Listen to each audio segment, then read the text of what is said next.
December 25 కుటుంబము, రాళ్ళు, యాజకులు, పౌరులు. చదవండి. పేతురు రాసిన మొదటి పత్రిక 2వ అధ్యాయం 9-10 వచనాలు.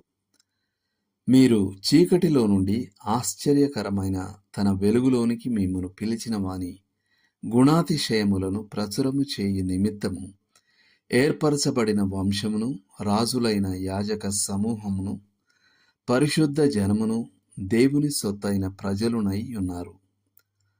పేతురు రాసిన మొదటి పత్రిక 2వ అధ్యాయము 9వ వచనం.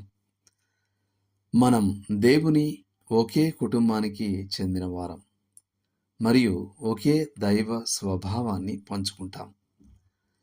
మనం ఒకే భవనంలోని సజీవ రాళ్లము మరియు ఒకే ఆలయంలో సేవ చేసే యాజకులము. మనం ఒకే పరలోక స్వదేశ పౌరులము మరియు యేసుక్రీస్తు ఈ ఐక్యతకు మూలం మరియు కేంద్రం.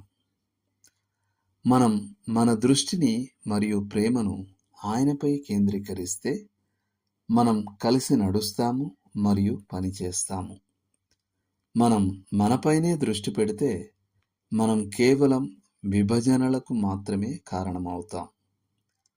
ఐక్యత వైవిధ్యాన్ని తొలగించదు. వైవిధ్యం మంచిది. ఇది ఒక కుటుంబానికి లేదా భవనానికి అందాన్ని మరియు సంపన్నతను ఇస్తుంది. వైవిధ్యం లేకపోవడం ఏకరూపత, మరియు ఏకరూపత నిస్తేజంగా ఉంటుంది. గాయక బృందం ఏకస్వరంతో పాడితే బాగుంటుంది, కానీ వారు సమతాళ మాధుర్యంతో పాడటం మరింత మంచిది. క్రైస్తవులు విభేదించగలరు, అయినా కలిసి జీవించగలరు. ఒకే విశ్వాసాన్ని ఆచరించే వారందరూ మరియు ఒకే ప్రభువును గణపరచాలని కోరుకునే వారందరూ కలిసి నడవగలరు. ఎఫెసీ 4:1-6 వరకు. దేవుడు మనలను వివిధ పరిచర్యల్లోకి పిలవవచ్చు, లేదా వివిధ పద్ధతులను ఉపయోగించమని పిలవవచ్చు.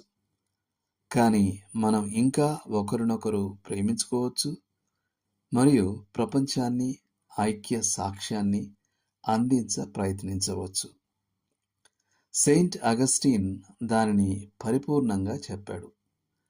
ముఖ్యమైన వాటిలో ఐక్యత, ముఖ్యం కాని వాటిలో స్వేచ్ఛ, అన్ని విషయాలలో దయ, ప్రేమ. లోతుగా ఆలోచించాల్సిన విషయం.